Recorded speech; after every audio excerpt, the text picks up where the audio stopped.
In recent weeks, I've been thinking about Andrew Wiggins and the Golden State Warriors, wondering how well he will fit as I assume that we'll be beginning the season with Andrew Wiggins in the starting lineup.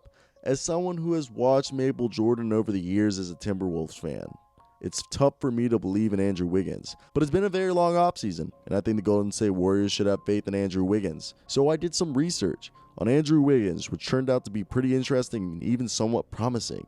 I primarily used stats pulled from the NBA stats and basketballreference.com, which I then backed up by reading observations and previous analysis of Wiggins' career written by much smarter people than me, which has led me to present y'all with my research brief on what to expect from Andrew Wiggins as a Golden State Warrior. Andrew Wiggins is a 25-year-old small forward who measures in at 6'7" with a 7-foot wingspan. His athletic gifts go without saying. He runs, jumps, and looks like a 2K creative player. He's remarkably healthy, having played 454 out of 476 possible games in his career. He can fill it up, scoring 19.7 points per game for his career, and 3 times breaking the 20-point per game marker. He's rounding into his traditional prime when a player's skill and experience match their still present athleticism. Whether you'd like him to be or not, he's under team control for 3 more seasons and is, for the first time in his career, playing for a franchise with a history of recent success and a stable coaching infrastructure. He'll be playing off of Steph Curry, a player with a historically unparalleled ability to make the game easier for his teammates, which has led to multiple players to have career years while playing next to Steph. Then Andrew will be playing next to Klay Thompson and Draymond Green, 2 guys who, when healthy and engaged, can carry a tremendous amount of offensive-defensive responsibility. In theory, all Wiggins has to do is pick up what's left over. In short, he's an efficient scorer at every level, has only posted a league average true shooting percentage once in his career. He straight up doesn't make plays as he has a career 10.8 assist percentage, nor does he rebound. He maintains a ghastly 6.9 rebound percentage through his career. And his one elite offensive skill, drawing fouls, has somewhat disappeared.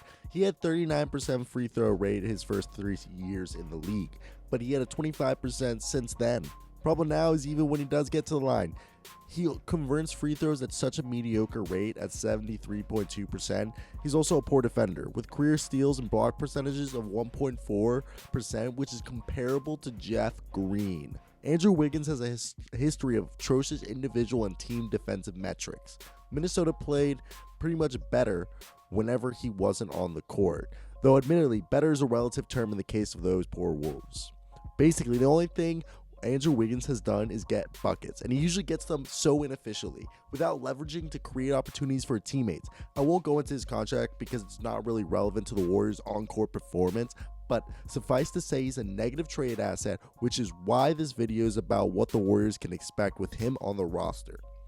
Here's a remarkable statistic for his career. Wiggins shoots 40.8% on corner threes, 65.8% for between 0 and 3 feet, which is more or less right in front of the rim.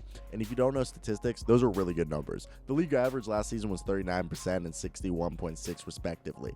Between those numbers and early career free throw rate, Wiggins had the making of a fairly efficient scorer. The part that makes it remarkable is that his shot selection is so bad, despite those good aspects, he remains an inefficient scorer. The obvious joke is his long twos, and it's not like Wiggins is particularly good at those either, but those aren't even the problem. It's the non-corner threes. 83% of Wiggins' career three-pointers come on the wing or above the break, and he shoots 31.9% on those compared to that 40% on the corner threes. Just getting him to drive or keep the ball moving when he's above the break and save his catch and shoot threes for the corners would be a huge boost. Wiggins' drop in free throw rate corresponds with the acquisition of Jimmy Butler. While an obvious boost to the Wolves' overall offense, this did have an effect on putting Wiggins into more of a jump shooting role without these being particularly good jump shots. Wiggins ended up shooting a lot more threes but kept shooting the same amount of corner threes, which means he kept selecting inefficient shots. His shot selection never really recovered from being sidelined in this way.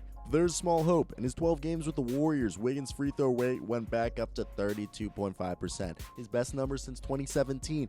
This, of course, is a small sample size, and I'd be inclined to ignore if it wasn't for Wiggins' early career marks as an elite foul drawer and the obviously correlation between his free throw rating dropping and a major change in his shot profile and team construction. Getting Wiggins back to attacking the rim and taking contact would be an incredible help, both for him and his team.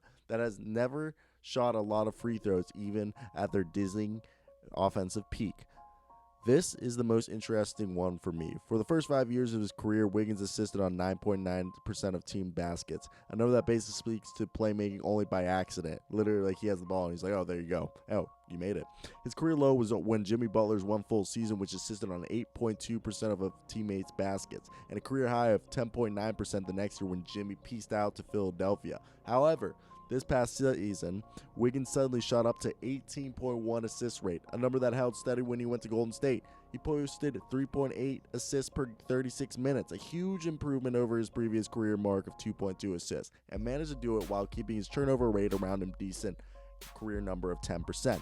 If he can sustain this performance, he gives the Warriors an extremely important asset they lacked in the pre-KD days. A second guy who can create both for himself and for the others. Steph was literally the only guy on the team who could reliably do that before Durant came to town, and it cost the Warriors dearly when he was rendered ineffective in the 2016 playoffs.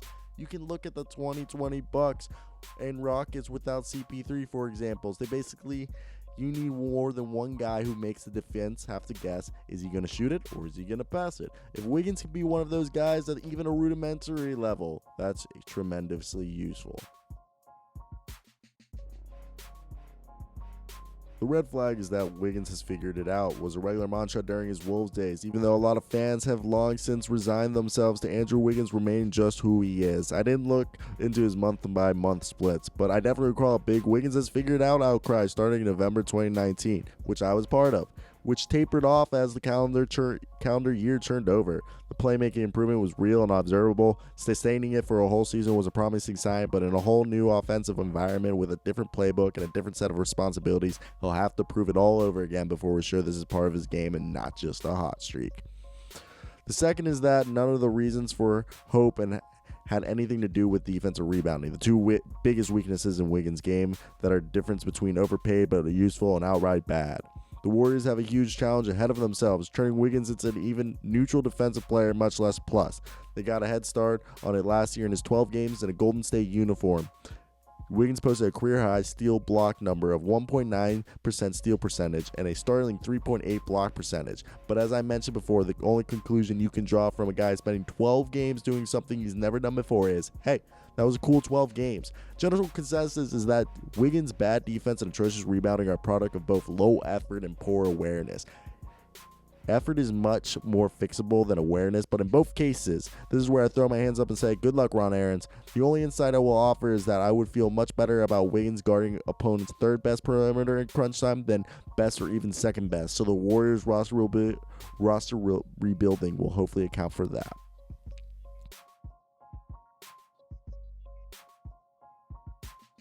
After looking at the numbers and trends above, I can see a shape of a useful NBA player. The Warriors are more or less stuck with Andrew Wiggins unless they want to swap him for another bad contract, and there are very few of those that play a position of need. There aren't a lot of young athletic wings who can create their own shot at an NBA level. The Warriors have one now, and they might as well try to get the best version out of him. I'm not a shot doctor or a defensive coach, so if there are bad tendencies in Wiggins' shooting form or particular bad habits on the defensive side, they're not visibly, I don't know. This will be up to the Warriors to diagnose. For what little worse 6 seasons into careers, I think the guys' mechanics are probably pretty set, so they're not going to change. But just taking the player they already have who shoots and moves the way he does, the Warriors have some ways to get him more out of him. If last season versions of Wiggins taking more corner threes, drawing more contact, if he's your fourth or fifth best player, I think you're in pretty good shape.